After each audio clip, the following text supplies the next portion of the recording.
My name is Sarah. I'm 34 years old, and I still remember the cold sweat running down my back when my phone rang.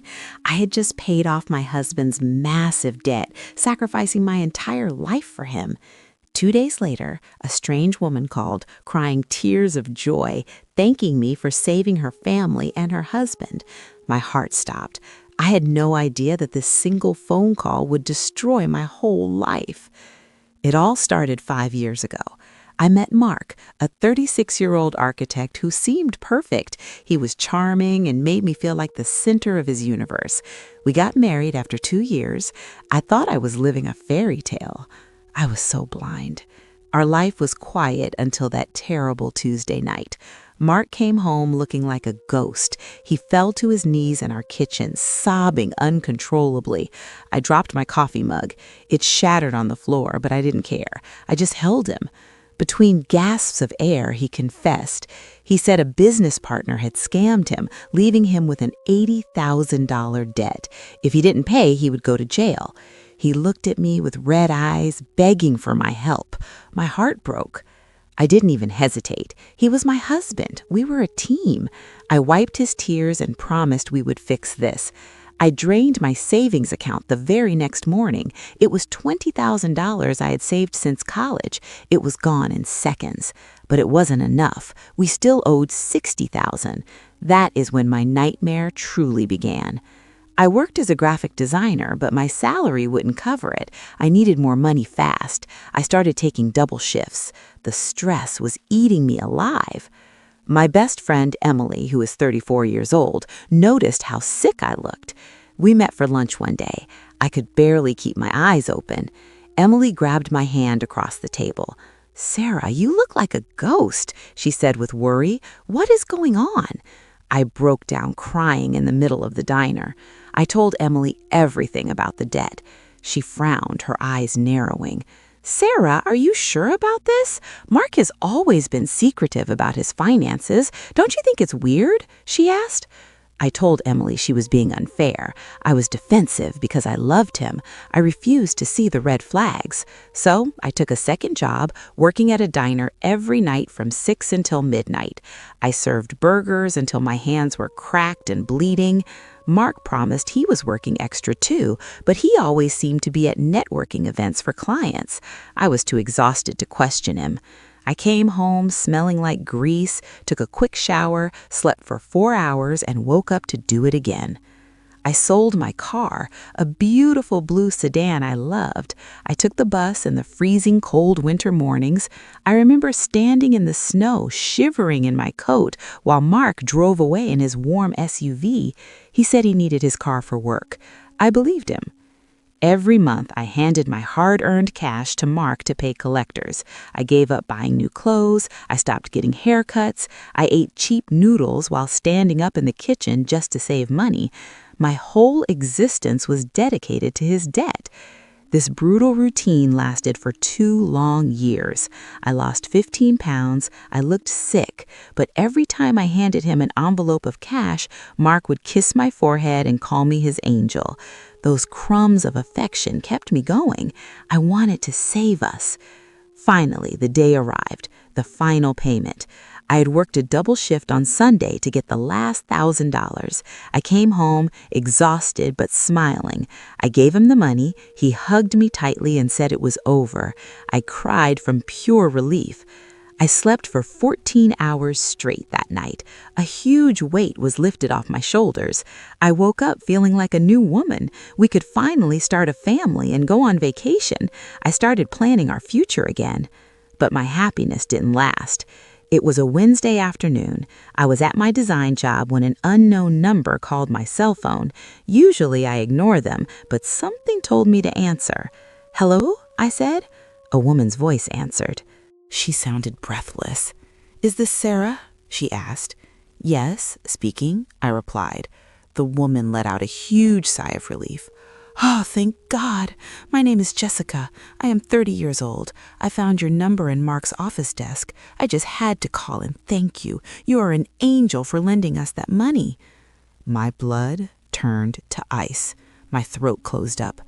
"Lending us? Who are you?" I whispered, my hands shaking.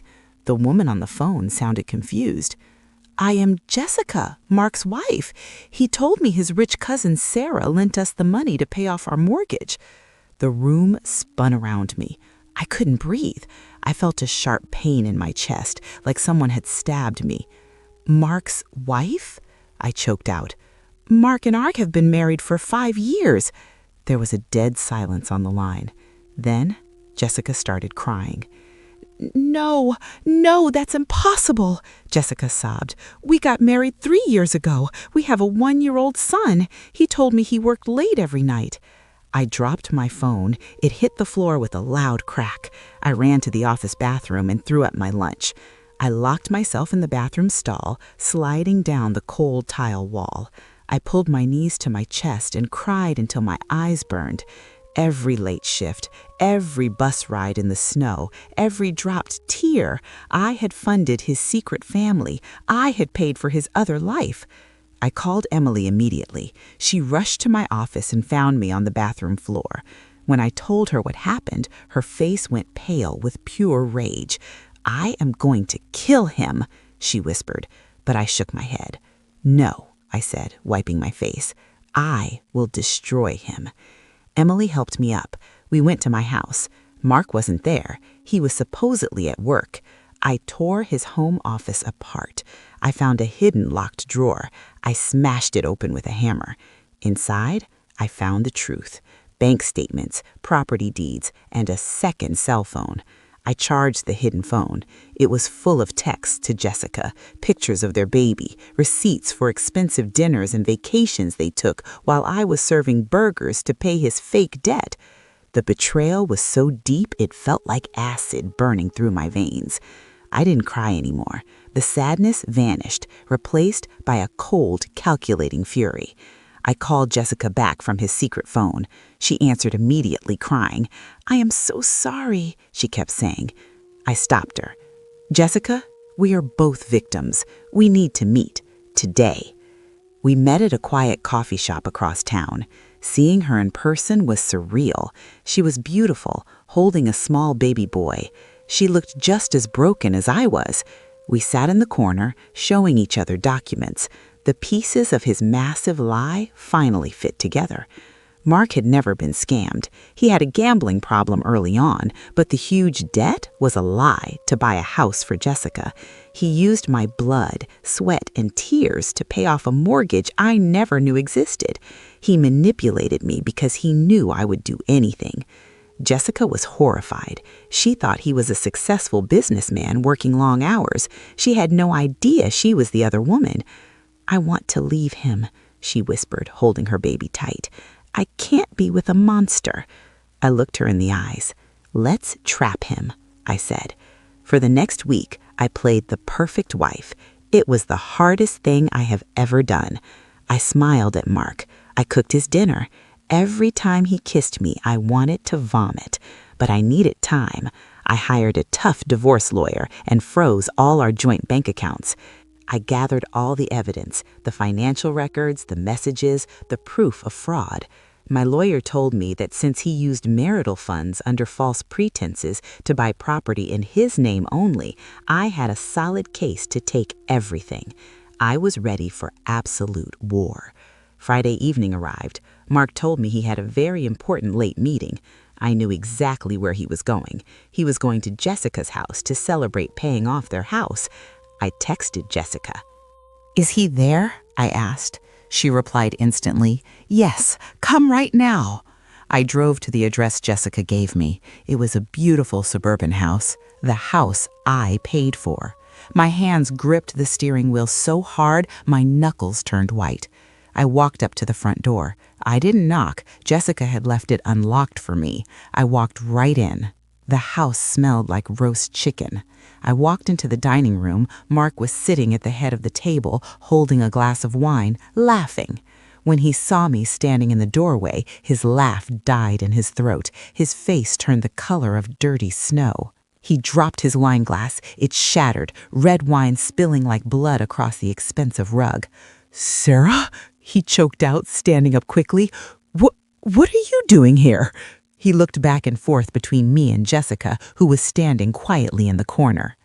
I came to see the house I bought, Mark, I said. My voice was dangerously calm. I didn't yell, I didn't cry. I walked around the large dining table, dragging my fingers across the expensive wood.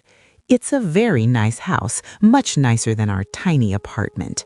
Mark started to panic. He rushed toward me, hands raised. Sarah, please, let me explain. It's not what you think. I can fix this. I stepped back, disgusted by his presence. Explain what? That you stole $80,000 from me to play house with another woman? Jessica stepped forward. She threw her wedding ring right at his chest. It bounced off him and hit the floor. I told her everything, Mark, Jessica said, her voice shaking with anger. You are sick. You are a liar. I am taking my son and going to my mother's house. Mark fell to his knees, just like he did 2 years ago when he begged for money, but this time I felt zero pity. He grabbed my legs, crying pathetic tears. Please, Sarah, I love you. I made a mistake. I looked down at him, feeling absolutely nothing but contempt. I kicked his hands away from me. Don't touch me, I snapped. I reached into my purse and pulled out the divorce papers. I threw them right in his face. The papers scattered all over the floor around him. I froze the accounts. My lawyer will see you in court. I turned my back on him and walked out the front door. The cool night air hit my face and I took a deep breath. Behind me, I could hear Mark sobbing and begging Jessica to stay, but she was already packing her bags. His perfect double life had completely collapsed. The legal battle was brutal, but I showed no mercy. Because he committed financial fraud by lying about the debt to steal marital assets, the judge destroyed him. I got the house he bought for Jessica. I forced him to sell it to pay back every single cent I worked for. Mark lost his job when his boss found out about the fraud. He tried to move in with his parents, but they refused to take him in after learning what he did to me and Jessica. He ended up living in a tiny, dirty motel, completely broke and alone. He lost everything. Jessica and I actually stayed in touch. We bonded over our shared trauma. She is a good mother, and she is rebuilding her life. As for me, I got my money back. I quit that horrible diner job. I bought myself a new car, even better than the blue one I had to sell. I finally went on that vacation I had dreamed about for years. I sat on a sunny beach in Florida, listening to the ocean waves. The stress lines on my face started to fade. I realized how incredibly strong I was. I survived a betrayal that would have destroyed anyone. In the end, I took my life back. Have you ever trusted someone who turned out to be a monster? Until next time.